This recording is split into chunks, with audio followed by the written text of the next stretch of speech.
सांगलीत श्री शिवप्रतिष्ठान हिंदुस्थानच्या वतीनं शिवतीर्थ येथे सोमवारी तिथीप्रमाणे शिवराज्याभिषेक दिन उत्साहात साजरा करण्यात आला।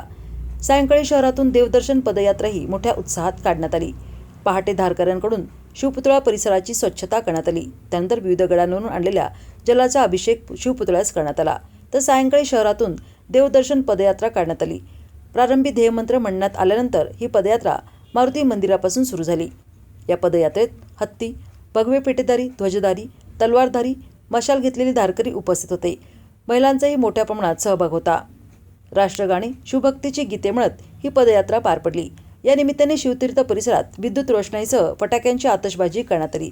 पदयात्रेसाठी संभाजी भिडे गुरुजी, हनुमंत पवार, अंकुश जाधव, अविनाश बापू सावंत, प्रफुल्ल चव्हाण, मिलिंद तानवडे, सचिन पवार, राहुल बोळाज, मंगेश तांदळे, मोहनसिंग सिसोदिया, प्रताप बाणकर, अमित चव्हाण यांच्यासह भगवे ध्वज घेऊन हजारो धारकरी भगव्या टोप्या आणि फेटे परिधान करून उपस्थित होते।